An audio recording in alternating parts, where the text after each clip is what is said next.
दोस्तों नमस्कार। किसी ने कहा 300 पार, किसी ने कहा 350 पार, तो किसी ने कहा इस बार तो 400 पार। जी, 2024 के लोकसभा चुनाव के परिणाम क्या होंगे, इसको लेकर अब कयास बिल्कुल ना लगाइए, क्योंकि टेलीविजन स्क्रीन पर और सरकार के तमाम भाषणों के जरिए अब आपको समझ में आने लगा होगा कि 2024 के चुनाव के परिणाम तो आ चुके हैं।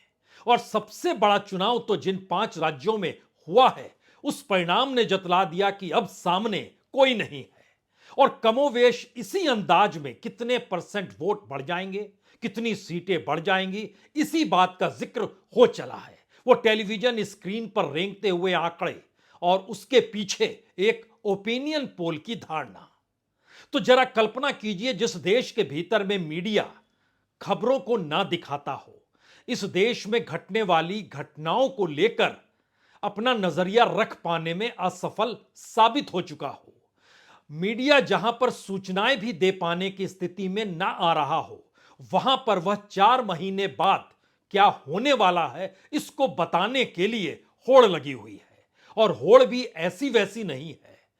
इसी नंबरों के इर्द गिर्द समूची जानकारी टेलीविजन स्क्रीन पर कैसे रेंगने लगे, और नेताओं के साथ बैठक का दौर जब सरकार के मंत्री और खुद प्रधानमंत्री करें, तो अब यह बताने से चूके नहीं कि दरअसल 10% वोट बढ़ेगा तो इसके बाद राजीव गांधी का रिकॉर्ड भी जो 400 पार सीटों का था उसे भी तोड़ दिया जाएगा। कई सवाल कई जहन में उठ सकते हैं। क्या यह सब कुछ चुनाव से ऐन पहले नैरेटिव बनाने के लिए है? क्या वाकई ओपिनियन पोल का असर इतना बड़ा पड़ जाता है? क्या वाकई दुनिया भर के देशों में जब ओपिनियन पोल या एग्जिट पोल होता है तो वह सटीक क्यों माना जाता है, और भारत के भीतर इसे प्रोपेगेंडा के तर्ज पर क्यों देखा जाने लगा है? यह प्रोपेगेंडा के तर्ज पर देखे जाने वाली स्थिति ही दरअसल इस दौर में सबसे बड़ी हो गई है, क्योंकि सरकार के खिलाफ जो भी मुद्दे होंगे, जाहिर है विपक्ष उसे उठाएगा। लेकिन विपक्ष द्वारा उठाए गए मुद्दे या विपक्ष का चेहरा भी मुद्दों को उठाते हुए आपको खबरों के तौर पर मीडिया में नजर नहीं आएगा। उसी मीडिया में, जिस मीडिया में बताया जा रहा है कि 4 महीने बाद कैसे चुनाव परिणाम आ सकते हैं। यह पहला सवाल है। दूसरा सवाल है कि विपक्ष अगर मुद्दों की बात कर रहा है, मुद्दों को उठा रहा है, और विपक्ष के मुद्दों को लेकर मीडिया ने अपने आंख नाक कान सब कुछ बंद कर लिए हैं, और उसके बाद वह सिर्फ यह बतला रहा है कि दरअसल ओपिनियन पोल यह कहता है और इसी के हिसाब से खबरों को बनाया जाए, तो मैसेज दूसरा बहुत साफ है। इस देश में विपक्ष नहीं है। इस देश के भीतर में कोई गड़बड़ी नहीं है। इस देश के भीतर जितने भी मुद्दे हैं, उन सभी मुद्दों पर जो सरकार की राय है वही देश की राय है। उन मुद्दों का असर इस देश के लोगों पर जो भी पड़ रहा हो, लेकिन जो सरकार सोचती है वही ठीक समझती है, तो वही बताया जाए। यह तो पहला हिस्सा है जहां पर यह सवाल अपने आप में रेंगने लगा कि क्या ओपिनियन पोल के आंकड़ों के जरिए ही इस देश के भीतर की गवर्नेंस और सरकार किस रूप में अपने आप को देखती है, वह सब कुछ सिर्फ ओपिनियन पोल के आंकड़ों के तहत रहेगा। यानी एक लेवल प्लेइंग फील्ड का गायब होना तो पहले से था। एक दूसरी परिस्थिति निकल कर आई कि हम इसे इसलिए नहीं दिखलाते हैं क्योंकि यह तो चुनाव जीतेंगे ही नहीं। अब कोई चुनाव जीतेगा ही नहीं अगर यह तय हो गया है, तो फिर उसको दिखाने से टीआरपी कहां से आएगी? यानी जनता के भीतर भी एक आश्वासन, एक उम्मीद और एक भरोसा, इन तीनों को सिर्फ इसी आंकड़ों के इर्द गिर्द समेटा जाएगा। तो क्या यह कहा जा सकता है कि पहले राउंड में इस देश के मीडिया को अपने अनुकूल करना और उसके बाद उस मीडिया के भीतर भी मानसिक तौर पर जनता में कैसा असर डालना है चुनाव से ऐन पहले, उस पर भी कब्जा कर लिया गया? क्योंकि हाल में एक ओपिनियन पोल निकल कर आया। अब आप कल्पना कीजिए, इस देश में 543 लोकसभा की सीटें हैं। उन 543 लोकसभा की सीटों में हर लोकसभा सीट पर जो वोटर्स होते हैं उनका अगर एवरेज निकालिएगा तो वह तकरीबन इस देश में 16 लाख पड़ता है। कहीं पर 10 लाख भी है और कहीं पे 22-25 लाख तक भी है। वो एक अलग मसला है, लेकिन एक एवरेज निकालिए। एवरेज अगर 16 लाख लोगों के जरिए एक सांसद चुना जाता है, तो उन 16 लाख लोगों में से कितने लोगों से पूछना चाहिए जिसके बाद कहा जाए कि हां एग्जिट पोल या फिर ओपिनियन पोल सही है। यहां जिक्र ओपिनियन बनाने का है, तो ओपिनियन पोल सही हो सकता है। आप कहेंगे 16 लाख है, तो एक जो सामान्य सा आदमी होगा, वो जो नहीं जानता होगा, वो कहेगा नहीं नहीं, कम से कम आपको यहां पर 10% लोग को रहना चाहिए, लेकिन 10% तो होते नहीं है। दूसरा कहेगा नहीं नहीं, हम जानकार हैं, 1% लोगों से तो पूछना चाहिए, सिर्फ 1%, 1%। लेकिन अब आप कल्पना शुरू कीजिए कि किसी एक कॉन्स्टिट्यूएंसी को लेकर अगर एवरेज निकालिएगा ओपिनियन पोल में, तो हर कॉन्स्टिट्यूएंसी में सिर्फ 25 लोगों से पूछा गया। यानी 16 लाख के वोटरों में से 25 वोटरों से पूछा गया और उसके हिसाब से एक धारणा तैयार कर ली गई और बताया गया कि दुनिया भर में ओपिनियन पोल का यही तरीका होता है, इसके अलावे कोई तरीका नहीं होता है। तो अगला सवाल, क्या दुनिया भर में ओपिनियन पोल के साथ जो इश्यूज जुड़ते हैं, जो गवर्नेंस के तौर तरीके, उस दौर में जो सरकार होती है और जो विपक्ष जिन मुद्दों को उठा रहा होता है, तो क्या उसे मीडिया दिखाता है या नहीं दिखलाता है? दुनिया के किसी देश में आपको ऐसी स्थिति दिखाई नहीं देगी जहां पर सरकार को लेकर जो सवाल इस देश के भीतर हैं, वो सवाल गायब हो जाएं। उन सवालों पर कोई चर्चा नहीं है। ठीक उसी तरीके से जैसे आप तुरंत कह सकते हैं, अच्छा जीत तो गए मध्य प्रदेश में, लेकिन व्यापम क्या कोई घोटाला नहीं था, कोई घपला नहीं था? उस पर जनता की राय क्या बीजेपी के साथ खड़ी थी? और क्या वाकई लाडली बहना ने ऐसा कमाल कर दिया कि मध्य प्रदेश के युवा भी एक झटके में दनादन वोट बीजेपी को डालने लगे? ये आप सवाल कर सकते हैं। 18 साल से बीजेपी सत्ता में थी, तो यानी व्यापम सरीखी परिस्थितियां अगर मध्य प्रदेश में होंगी तो कोई असर नहीं पड़ता है? यह एक सवाल है। अगला सवाल कहेंगे, अच्छा उस लाल डायरी का क्या हुआ जो राजस्थान के भीतर प्रधानमंत्री बार बार जिक्र कर रहे थे? क्या उस पर कार्रवाई शुरू हो गई? उसमें जिनका नाम है, क्या उनको जेल में डाला जा चुका है? और तो और महादेव ऐप का जिक्र भी तो हो रहा है, जिसके कटघरे में वहां के मुख्यमंत्री उस वक्त के भूपेश बघेल थे। उनके खिलाफ कानूनी कार्रवाई शुरू हुई या नहीं हुई? आप पूछ सकते हैं। लेकिन ध्यान दीजिए, चुनाव में उठने वाले मुद्दे और इससे पहले के जो करप्शन के मुद्दे जिन्हें विपक्ष आधार बना रहा है, वो सारी चीजें इस दौर में गायब हो गई।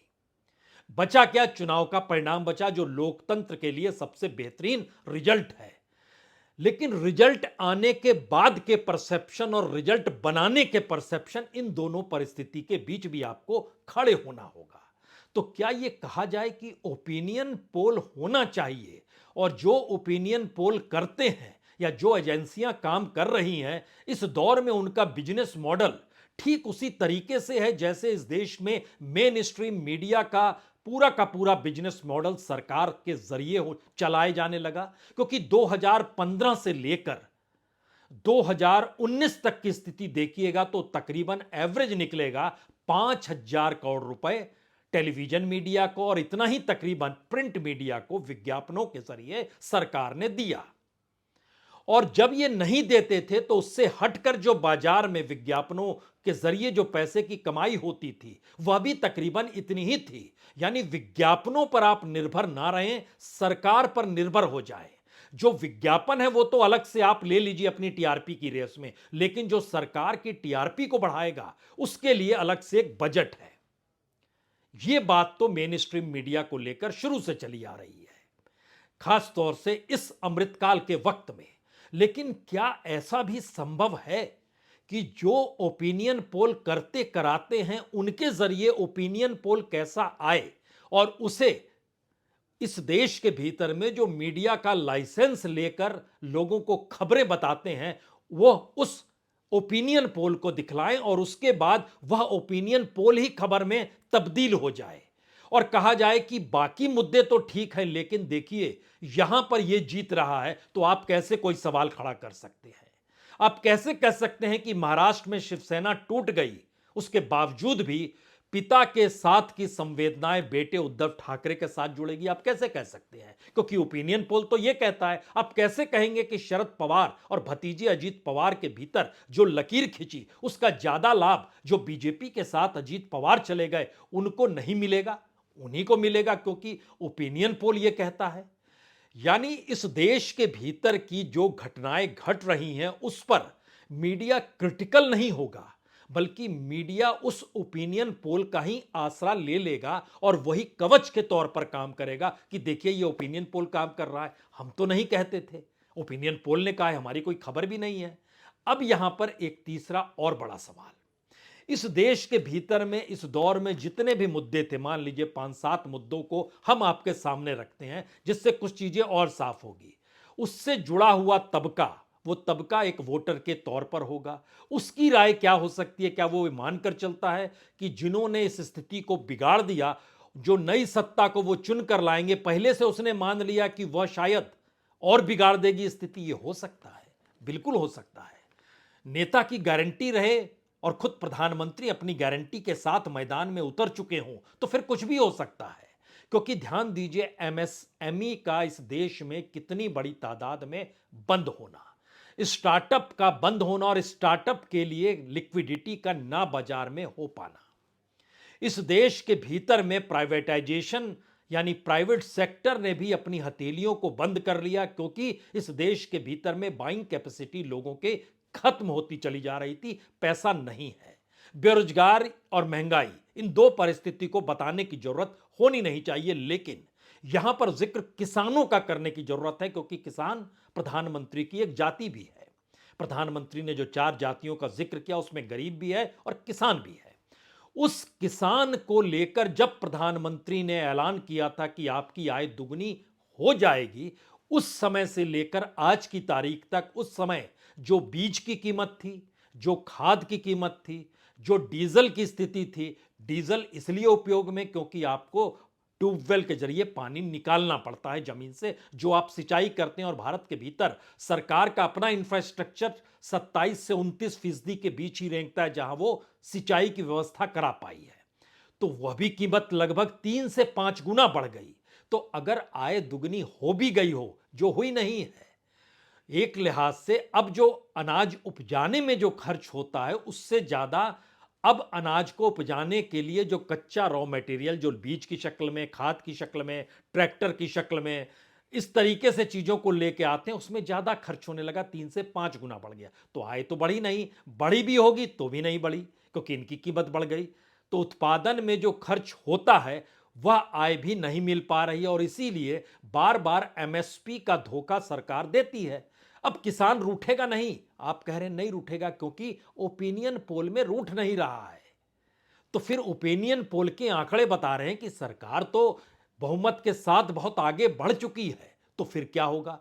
इसके अलावे ध्यान दीजिए तो प्रधानमंत्री की बीमा योजना देख लीजिए, प्रधानमंत्री की आवास योजना देख लीजिए, प्रधानमंत्री की उज्ज्वला योजना देख लीजिए। अब इन तमाम चीजों को लेकर क्या वाकई मीडिया कोई परीक्षण करता है, बताता है कभी भी कि क्या स्थिति है? क्या वो उन घरों में गया जहां उज्ज्वला योजना का पहला सिलेंडर आया था और अब उस सिलेंडर को बैठने के काम में लाया जाता है? क्या गया वहां पर? क्या वाकई इस देश में लकड़ियों का कटना बंद हो गया? जो पूरा आदिवासी समाज है और जो ग्रामीण इलाके हैं वहां पर लकड़ी और लकड़ी के कोयले का इस्तेमाल बंद हो गया क्या? सरकार की खुद रिपोर्ट कहती है बंद नहीं हुआ है। तो फिर ये उज्ज्वला योजना किसके लिए चल रही थी, किसके जरिए चलाई गई, इससे क्या लाभार्थियों को लाभ मिला? यह एक प्रक्रिया है, लेकिन मीडिया में इस बात को आना चाहिए। अगर विपक्ष ना भी उठाए, विपक्ष के बाद पॉलिटिकल विजन ना हो तो भी उठाना चाहिए, लेकिन नहीं उठ रहा है। अब यहां पर एक और सवाल आता है कि इस देश के भीतर में जो एक बड़ी तादाद में लोग देश ही छोड़कर चले जाते हैं, ये जानते समझते हुए कि इस देश के भीतर का इंफ्रास्ट्रक्चर मजबूत नहीं है। वो कौन लोग हैं? हायर एजुकेशन को लेकर इस बरस 8 लाख बच्चे बाहर जा चुके हैं। जो बड़े बिजनेस और धंधेबाज हैं, जिनको हम लोग कहते हैं कि अपने तौर पर वो वेल्थ माइग्रेशन रिपोर्ट बतलाती है कि जो बिलियनियर्स हैं उनकी तादाद 2023 में 8000 पार कर गई है। पिछले बार वो तकरीबन 7500 बिलियनियर्स बाहर गए थे, इस बार वो तादाद 8000 हो गई है। मसला इतना भर नहीं है, सवाल है मीडिया दिखलाता है, बतलाता है क्या? क्योंकि पार्लियामेंट के भीतर जब रिपोर्ट रखी गई और पूछा गया एक सवाल में सरकार से कितने लोग छोड़कर चले गए, तो सरकार ने कहा देखिए पिछले बरस जो नागरिकता छोड़ी थी 2022 में उनकी संख्या थी 2,25,620। उससे पहले जिन्होंने छोड़ी थी वह थी 1,63,370। उसमें सवाल था कौन सा बरस था जिसमें सबसे कम लोगों ने नागरिकता छोड़ी, तो कहा गया वो बरस कोविड काल का था। कोविड में सिर्फ 85,000 लोगों ने भारत की नागरिकता छोड़ी। क्यों छोड़ी? सरकार ने पार्लियामेंट के भीतर अपने तौर पर कहा कि दरअसल ये पर्सनल कन्वीनियंस को अपना देखते हैं, अपनी व्यक्तिगत सहूलियत देखते हैं, इसीलिए इस देश को छोड़ देते हैं।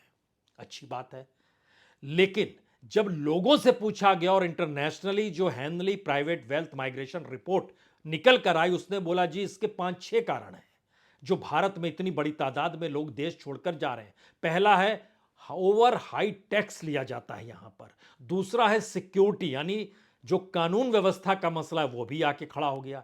तीसरा है करप्शन, जो करप्शन फ्री का नारा सरकार दे रही है उसमें भी करप्शन तीसरा हिस्सा है। चौथा, यहां का सिस्टम जो है वो पूरे तरीके से पॉलिटिकल वे में चलता है, यानी जो ताकतवर है, और ताकतवर इस देश में नेता ही होता है, और नेता भी सरकार का हो तो बहुत शानदार है, तब उसके पास पावर आ जाएंगे, क्योंकि आम लोगों के पास कोई अधिकार विशेषाधिकार नहीं है।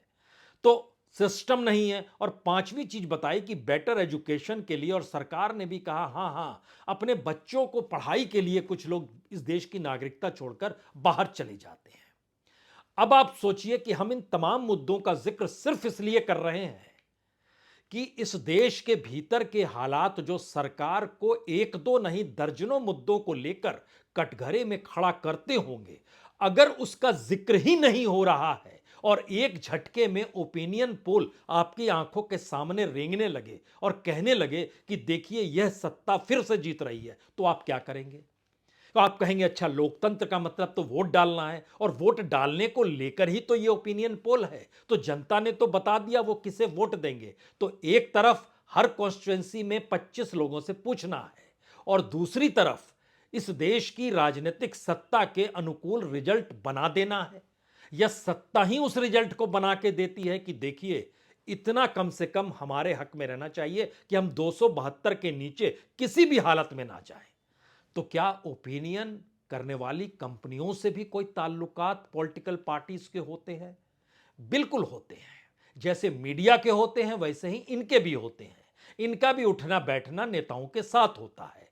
नेता का मतलब यहां सरकार है, सरकार के साथ होता है, क्योंकि इस दौर में सरकार बड़ी तादाद में जो विज्ञापन का पैसा देती है या अन्य माध्यमों से जो सहूलियत और सुविधा देती है वो सबको मिलता है। वो सिर्फ उस मीडिया को नहीं जिसके स्क्रीन पर जो दिखाई दे रहा है, बल्कि जो दिखाई दे रहा है उस रिपोर्ट को कौन तैयार कर रहा है उसको भी दिया जाता है। आप इसको एक बारीकी से और समझिए, जैसे गवर्नमेंट 1 करोड़ से ज्यादा का पैसा जो है हर साल जो है वो तकरीबन देती है सीएसडीएस को।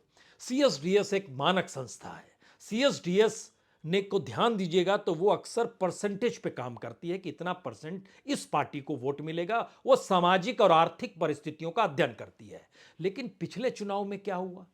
पिछले चुनाव में जो वोटिंग का दिन जब बीत गया और उसके बाद जब एग्जिट पोल स्क्रीन पर रेंगने लगा, तो आपने ध्यान दिया होगा अलग अलग एग्जिट पोल आ रहा था कई जगहों पर, और बड़ी बेचैनी थी कौन जीतेगा नहीं जीतेगा।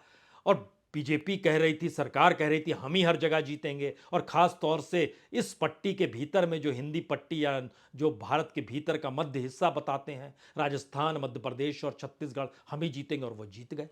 प्रधानमंत्री अपने भाषणों में कई जगह बोले आए कि लिख के ले लीजिए इन तीनों राज्यों में हम ही जीतेंगे, उनके भाषण का ये हिस्सा है, और जीत गए वही।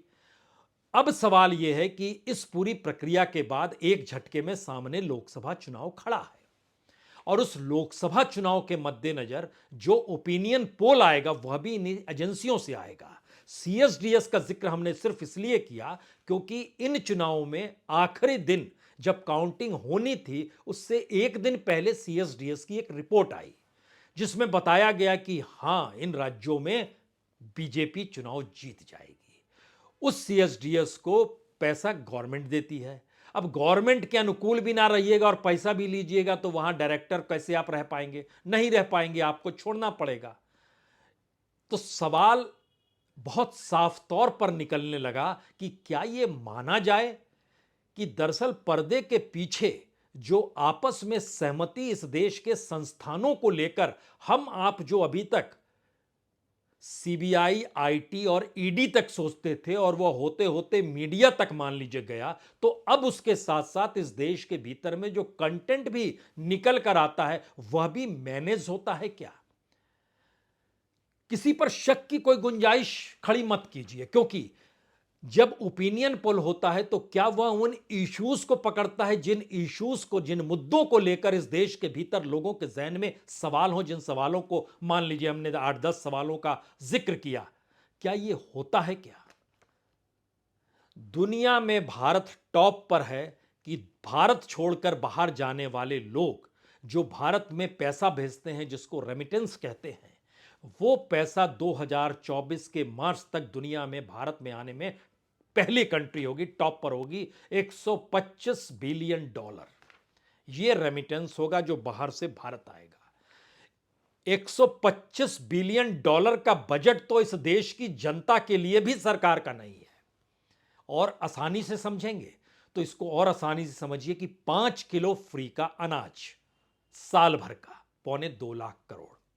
उज्ज्वला योजना, इस देश में प्रधानमंत्री आवास योजना, इस देश में मुद्रा योजना, इस देश में हर वो योजना जो डायरेक्ट बैंक ट्रांसफर करती हो, सबकी रकम भी जोड़ लीजिएगा तो वो रकम भी कम है। इतना पैसा बाहर से आता है जो अपने सगे संबंधियों को भारत में भेजते हैं या यहां आकर इन्वेस्ट करने के लिए अपने बैंक में पैसा ट्रांसफर करते हैं। कितना है? 125 बिलियन डॉलर। इसको आसान शब्दों में रुपए में तब्दील कर दीजिए तो तकरीबन 10 लाख करोड़ रुपया।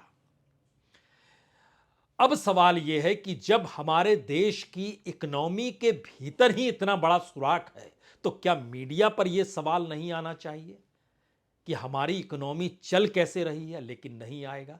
लेकिन जैसे ही इन सवालों को लेकर जनता के भीतर बेचैनी होगी, वैसे ही एक ओपिनियन पोल आएगा और खुद सरकार अपने भाषणों में कहना शुरू कर देगी इस बार तो 350 पार।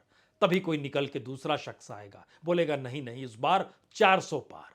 और उसके पैरेलल में वही बहस का हिस्सा होगा, वही इशू होगा कि सरकार 272 पे अटकेगी, 300 पार करेगी या 400 पार करेगी या 350 तक आएगी। कौन सी स्थिति होगी? नेहरू का रिकॉर्ड टूटेगा या इंदिरा गांधी का रिकॉर्ड टूटेगा या राजीव गांधी का भी रिकॉर्ड टूट जाएगा? किसका रिकॉर्ड टूटेगा? यानी इस देश में मीडिया का जो काम है वो काम वो खुद ना करे और पूरे तरीके से सरकार के दिए जा रहे भाषणों के अनुकूल ही मीडिया को चलाने लगे तो फिर शक की गुंजाइश नहीं बल्कि साजिश की परिस्थितियां बड़ी मोटी लकीर के तौर पर उभर कर सामने आती है। क्योंकि इस देश के जनता के मन में अगर अभी से अगले 3 महीने तक यही बार बार डालते रहिए कि अब तो सवाल इसका है कि 300 पार या 400 पार और यह लड़ाई उसी दिशा में है, तो जरा आप कल्पना करने की शुरुआत कीजिए जब वो गांव गांव तक टेलीविजन के माध्यम से, क्योंकि जब हम इस बात का जिक्र आपसे कर रहे थे जिस एग्जिट पोल का, उसमें कितने लोगों से पूछा गया? लगभग 13,000 लोगों से पूछा गया। और उसकी अपनी व्यूवरशिप कितनी है, कितने लोगों तक पहुंचता है? वो करोड़ों लोगों तक पहुंचता है। इस देश के भीतर में वो टेक्नोलॉजी के जरिए पहुंचता है। लेकिन आप टेक्नोलॉजी के जरिए लोगों तक पहुंच के ओपिनियन पोल नहीं करा सकते। वहां जाते हैं, कुछ सवालों को रखते हैं, लेकिन इस दौर में टेलीफोनिक ओपिनियन पोल भी होने लगे और बताया जाने लगा हमने फोन से पूछ लिया साहब और उसके बाद हम बता रहे हैं। और पूरी बहस इसी पर आकर टिक गई कि यह सरकार जब तीसरी बार जीतेगी तो किस बुलंदी के साथ जीतेगी। यानी लोकतंत्र का वह पाया भी गायब जहां पर चुनाव इसलिए होते हैं कि जनता अपने नुमाइंदों को चुने और प्लेइंग फील्ड सबके लिए एक बराबर हो, लेकिन एक झटके में वह भी गायब।